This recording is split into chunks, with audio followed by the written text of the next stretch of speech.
का जो हमारा टॉपिक है दैट इज़ एडेप्टिव इम्यूनिटी। तो एडेप्टिव इम्यूनिटी क्या होती है? It is the acquired immunity.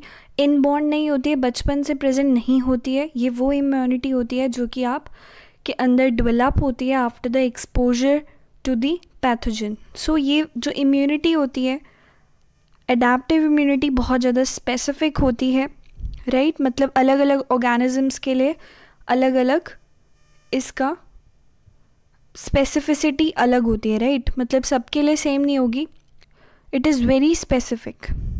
इसकी प्रॉपर्टीज़ क्या क्या है?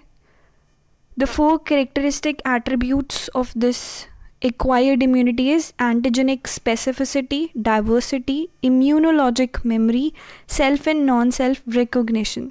तो अब एक एक करके देखते हैं कि क्या होता है। सबसे पहले एंटीजेनिक स्पेसिफिसिटी का मतलब होता है कि जो एक्वायर्ड इम्यूनिटी है ना, वो डिस्टिंग्विश कर सकती है बिटवीन द 2 प्रोटीन मॉलिक्यूल्स, जो चाहे वो एक सिंगल अमाइनो एसिड में भी अगर डिफर करेंगे तो वो भी इसको पता चल जाता है।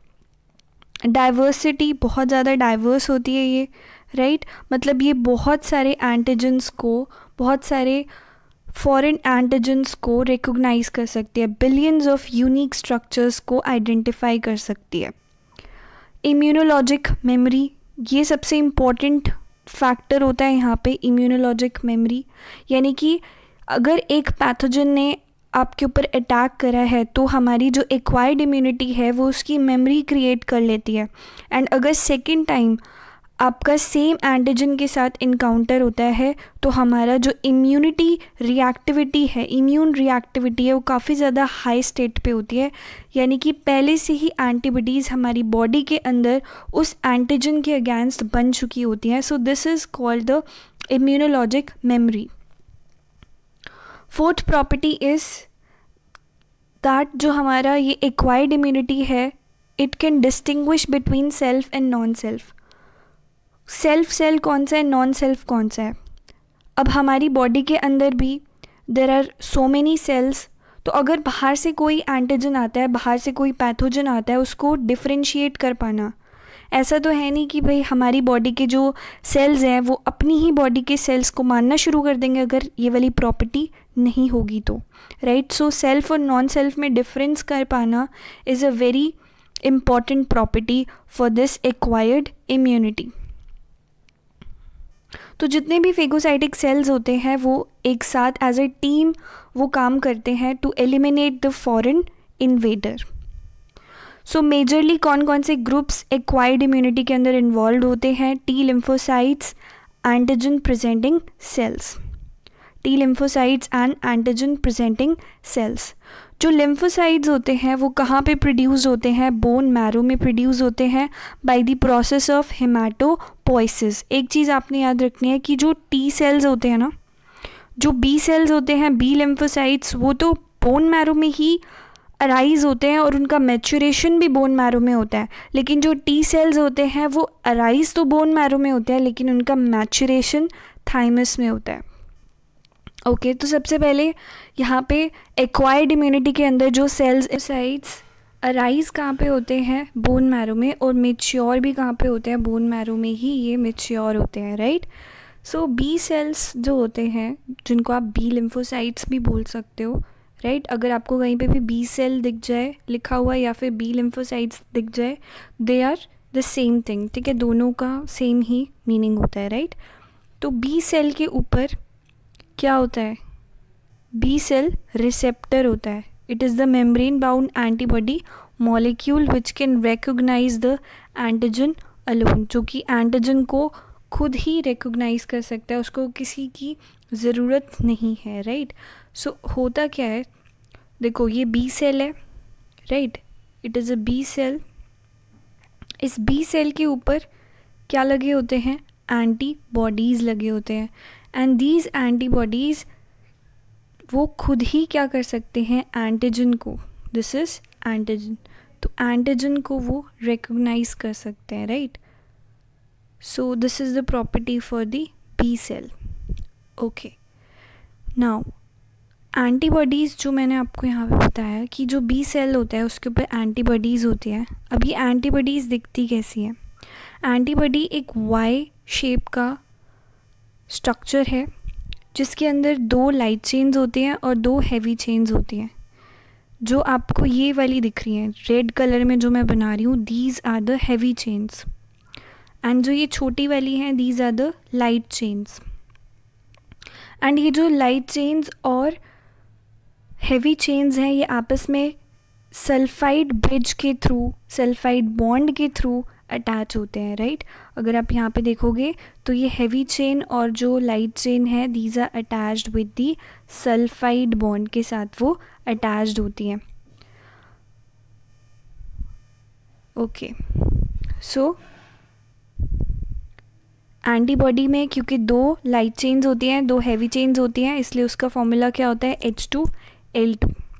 सो जब भी बी सेल इनकाउंटर करता है एंटीजन को जो कि उसके एंटीबॉडी के साथ मैच कर रहा होता है, तो एंटीजन और एंटीबॉडी की बाइंडिंग हो जाती है। सपोज दैट कि ये हमारी एंटीबॉडी है, ठीक है, बी सेल के ऊपर अटैच्ड एंटीबॉडी है और ये हमारा एंटीजन है। तो ये एंटीबॉडी ने क्या किया, एंटीजन को रिकॉग्नाइज कर लिया। अब इनकी क्या हो जाएगी, बाइंडिंग हो जाएगी। बाइंडिंग के बाद क्या होता है कि जो बी सेल्स होते हैं वो एक्टिवेट हो जाते हैं, राइट। जो नेव बी सेल है वो एक्टिवेट हो जाएगा and it will divide into further sales.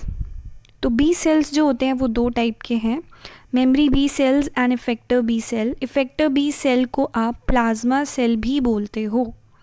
Plasma cell वही सेल्स होते हैं, ऐसे बी सेल्स जो कि एंटीबॉडीज़ प्रोड्यूस करते हैं एंड उनका काफ़ी शॉर्ट लाइफ टाइम होता है। और ऐसा माना जाता है या कि जो सिंगल सेल है वो अराउंड 2000 एंटीबॉडीज़ बना सकता है पर सेकेंड। मतलब एक जो प्लाज्मा सेल है वो 2000 एंटीबॉडीज़ बना सकता है पर सेकेंड। वैराज अगर आप मेमोरी बी सेल को देखो तो इनका लाइफ स्पैन काफ़ी ज़्यादा होता है एंड ये एक मेमोरी रखते हैं अपने पास। जो भी पैथोजन पहली बार उसने अटैक किया तो उसकी एक मेमोरी क्रिएट कर लेते हैं ताकि जब वो नेक्स्ट टाइम अटैक करेगा तो उसको पहले से ही वो प्रिपेयर हो जाते हैं, राइट। तो वो एक मेमोरी क्रिएट करके रखते हैं। नेक्स्ट टाइप के जो सेल्स अडेप्टिव इम्यूनिटी के अंदर इन्वॉल्व होते हैं these are the T cells. T cells और बी सेल्स में फ़र्क ये है कि दोनों अराइज तो बोन मैरो में हो रहे हैं, लेकिन टी सेल मेच्योर कहाँ पे होता है, थाइमस में मेच्योर होता है। लेकिन जो आपका बी सेल था, बी लिम्फोसाइट था, वो बोन मैरो में मेच्योर होता है।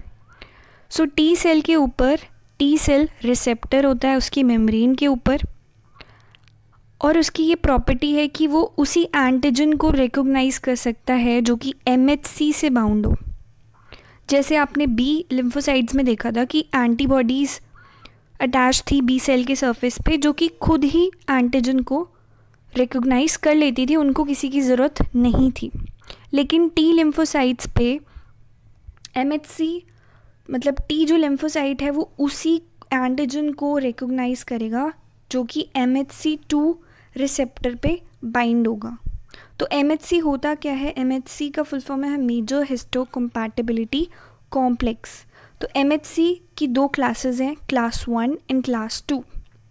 क्लास 1 MHC कौन एक्सप्रेस करते हैं, all the nucleated cells of our body. जितने भी न्यूक्लिएटेड सेल्स हैं हमारी बॉडी के सभी MHC1 एक्सप्रेस करते हैं and it consist of a heavy chain link to a small invariant protein.